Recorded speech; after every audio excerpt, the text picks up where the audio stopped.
Welcome back to the Deep Dive, where we take your sources, those complex papers, the essential guides, and really unpack the knowledge you need. Today, we're diving into some really foundational rules, the ones that govern accuracy in a critical area, measuring dose of medical radiation therapy. We're looking at two key IAEA publications, the original TRS-398 Code of Practice, and its important revision, TRS-398 Rev.1. Our goal here is to cut through all the pages, get straight to the core. What's the fundamental approach they share for figuring out absorbed dose for photon and electron beams? And how has the latest version updated things? What are the practical changes? And what does it say about newer techniques like flattening filter-free or FFF beams? Think of it as getting the essentials to understand how clinical dose measurements are standardized, really, worldwide. Exactly. These IAEA codes, they're the international standard that give us this unified framework. It's all about ensuring that when a patient gets radiotherapy, the dose is accurate, it's reproducible, and critically, it's traceable back to international standards. This is just fundamental for treatment efficacy and patient safety. We'll walk you through the principles that kind of carry through both versions, and then, highlight where the science and the practice have evolved in this latest revision. Okay, right. Let's unpack this then. At its heart, what's the core method, the philosophy that both the original TRS-398 and the new Rev.1 use to figure out dose for photons and electrons? Well, the central concept in both is using absorbed dose to water standards. Standards labs, around the world, they calibrate detectors, usually ionization chambers, in terms of this quantity, absorbed dose to water. We use the symbol NDW, and it's chosen because absorbed dose to water, well, it's considered the best proxy for the energy deposited in actual biological tissue. That's what we care about for treatment. No, right, the biological effect. Exactly. So both codes give you a kind of recipe, how a physicist in the clinic takes their chamber, puts it in a water phantom in the beam, and determines the absorbed dose to water, DWQ, at a specific point for that particular beam quality Q. The main equation, simplifying a bit, is always about taking that raw detector reading, after you correct it for things like temperature and pressure, of course. Okay. And then converting that into absorbed dose. So it's like getting a raw score and then you're applying adjustments, kind of like handicapping in golf, maybe. Well, maybe a bit more precise than that. But yes, you take your corrected reading, let's call it MQ. Then you multiply that by a calibration coefficient from your standards lab, that's the NDW, WOQO part. It represents the chamber sensitivity, but in a reference beam quality, Q. A reference quality. Okay. And then this is crucial. You multiply by another factor, KQQO. This corrects for how your chamber responds differently in your actual clinical beam quality, Q, compared to that a reference quality, QO, where it was calibrated. So the KQQQ is the bridge. It connects the lab calibration to what's happening in my specific machine's beam. Precisely. That KQQ factor is the bridge. And this factor? Yeah. Does it have to be known for every single chamber type and every single beam energy you might use? That sounds like a huge amount of data. It absolutely is. It's specific to the chamber model and specific to the beam quality. Both documents, the old and the new, rely heavily on tables of these KQQQ values. These come from physics principles, mostly Monte Carlo simulations nowadays, backed up by experiments. But the core idea using this factor to adjust for the chamber's energy response relative to water, that's totally central to both codes. Right. And another key similarity, they both really emphasize evaluating the uncertainties. You need to know how reliable your final dose number is. They follow the standard ISO guidelines, breaking uncertainties down into type A, the ones you get from statistics, like repeating measurements, and type B, which come from other sources. Like the uncertainty in the calibration factor itself, or that KQQQ value. Exactly. The uncertainty in ND, the uncertainty in KQQO, instrument uncertainties, all that goes into the type B assessment. This systematic approach to uncertainty is fundamental in both. Okay, so that basic structure. Calibrate to absorb dose to water, use KQQ to correct for your beam, and rigorously track your uncertainties. That's the bedrock for both. Where does the latest version, TRS-398 Rev.1, really start to diverge then? Or build on things? What drove the update after, over a decade? Well, the main driver was simply progress, really. Radiotherapy technology and our physics understanding, they just haven't stood still since the early 2000s when the original TRS-398 came out. We've got significant advances, things like new, more accurate data for the fundamental physics constants used in dosimetry, like from ICRU Report 90. Okay, better basic data. Right, and new types of detectors have become common. Plus, we have completely new ways of delivering radiation, especially these flattening filter-free LINACs. The original code, well, it just needed an update to incorporate all this new knowledge, the latest latest data and current best practices. Makes sense. So how does that show up in the formalism itself? Any key differences there? Yeah, one key difference is actually more flexibility regarding that reference beam quality, CRO.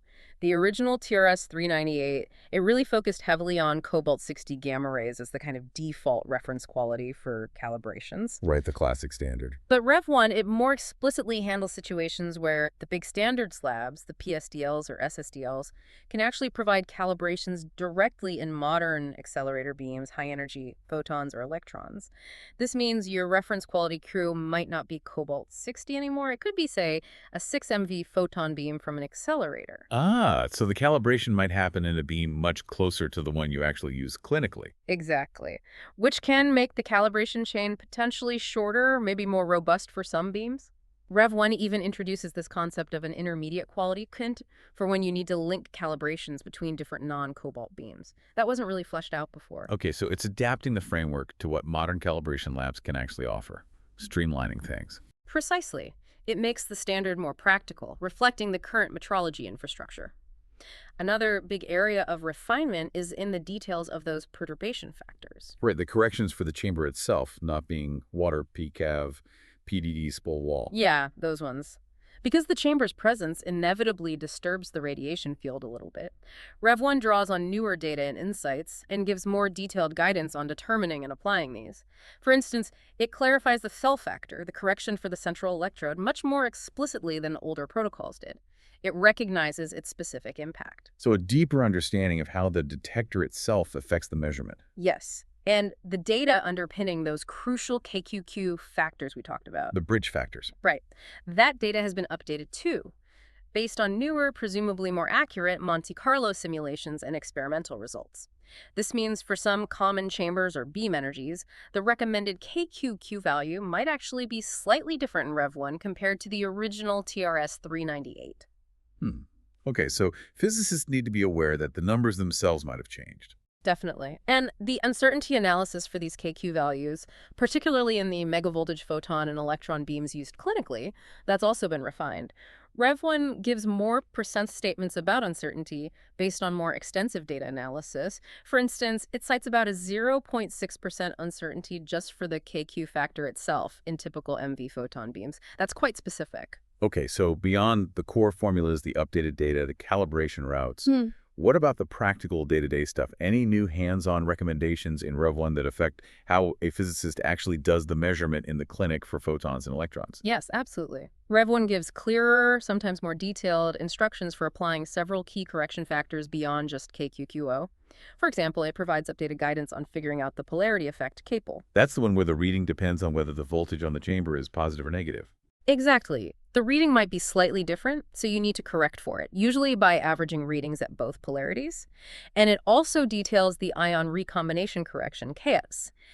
This accounts for ions that get created by the radiation but then recombine before they're collected by the electrode, so they don't contribute to the signal. Especially important at high dose rates. Yeah, very important, especially with pulsed beams from modern Linux. The standard 2-voltage method is explained, but Rev.1 adds some important cautions about potential nonlinearities or issues with certain chamber types in pulsed beams. Good to know.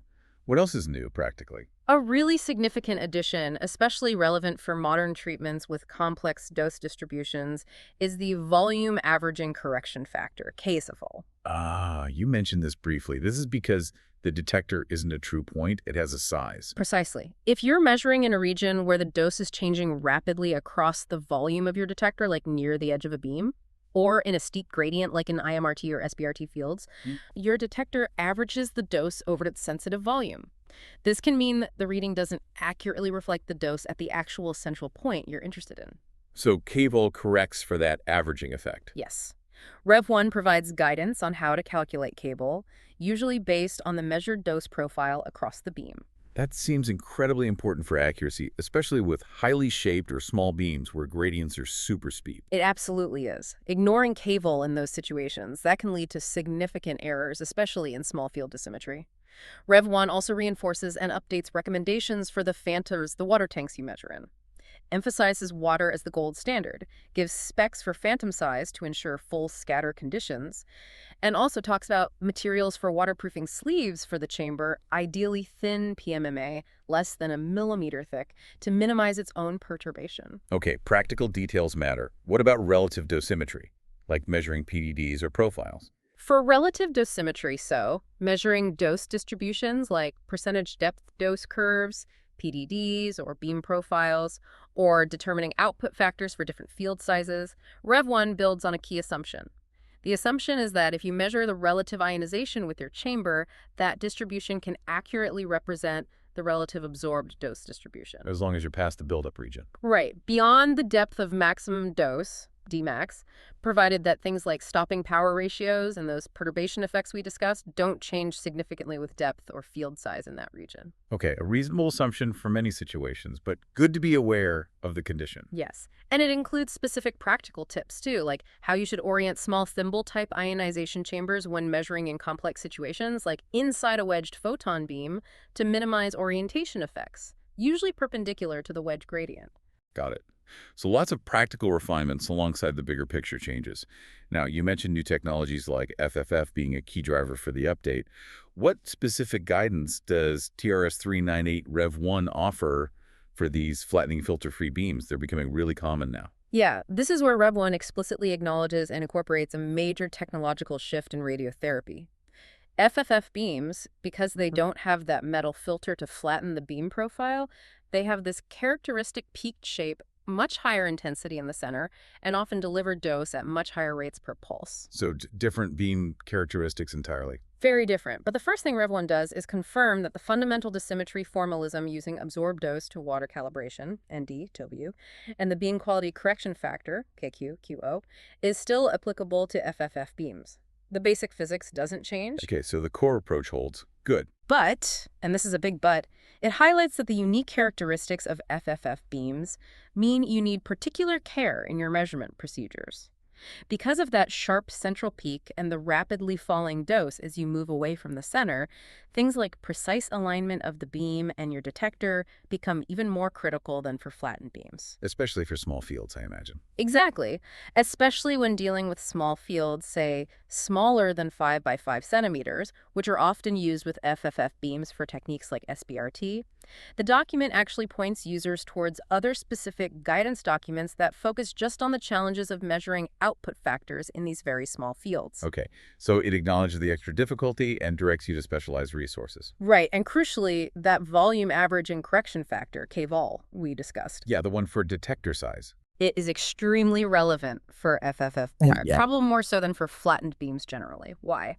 Because of that pronounced forward peak and the much steeper dose gradients off-axis, ignoring the finite size of your detector in an FFF beam will likely lead to larger errors than in a comparable flattened beam. Makes sense. The dose changes faster over the detector volume. Precisely. So Rev.1 stresses that the methods it provides for calculating kVol are applicable to FFF beams. You need to use them. And it adds an important practical point. When you measure the beam profile that you use to calculate kVol, you absolutely must measure that profile with a detector that has a very small sensitive volume itself. Why is that? To minimize the volume averaging effect of the detector used to measure the profile, if your profile measurement is already smeared out by volume averaging, your kVol correction based on it won't be accurate. Ah, okay. So you need a high-resolution profile measurement to calculate the correction accurately. What kind of detectors would work? Things like synthetic diamond detectors, certain small semiconductor diodes, or specialized pinpoint ionization chambers. Detectors with millimeter or sub-millimeter resolution. Got it. So for FFF beams, it's not a fundamentally different measurement system, but the standard framework needs to be applied with, let's say, heightened vigilance, paying extra attention to potential errors like alignment and volume averaging, which are just amplified by the nature of these beams. That's a perfect way to put it. Heightened vigilance. Rev.1 provides the necessary tools, the correction factors like Level, and the warnings within the established absorbed dose to water framework. It ensures you can handle the specific challenges FFF beams and associated small fields present, ensuring accuracy. This has been a really, really insightful deep dive. It's clear how these international standards, TRS-398 and its revision, work and how they evolve. It seems the core concepts absorb dose to water, beam quality correction factors, they really form the bedrock they endure. But the standards aren't set in stone. They're continuously updated, incorporating new science, better physics understanding, and crucially, adapting to major tech shifts like FFF beams. Absolutely. You have to see standards like TRS-398 Rev.1 as living documents. They represent the ongoing work, the consensus of metrologists and medical physicists around the world trying to refine how we determine dose. And all this refinement, from updated fundamental data to practical advice on things like volume averaging, it all ultimately aims for one thing: more accurate and safer radiation treatments for patients everywhere. So, for you listening, what's the takeaway? Maybe it's a reminder that even in fields that seem highly established and technical, like dosimetry, the quest for accuracy means continuous learning and adaptation are key. Those core principles give you stability, sure, but staying current means understanding why and how best practices get refined, and really paying attention to those correction factors, Coles, K shown. That might seem small, but can genuinely impact the final dose number you rely on for treatment. It also just highlights the incredible layers of science, calibration, and careful calculation needed to get from a simple detector reading to that crucial number, the absorbed dose delivered inside a patient. And thinking ahead, it does raise an interesting question, doesn't it? As radiotherapy technology keeps pushing boundaries, even smaller fields, faster delivery, maybe complex dynamic trajectories, how much further can we actually refine our measurement standards and techniques before we start bumping up against fundamental limits? Limits in the physics or just the practicalities of measurement accuracy itself? That is a really compelling thought to ponder. Where do the limits lie? That's all the time we have for this deep dive. Thanks for joining us.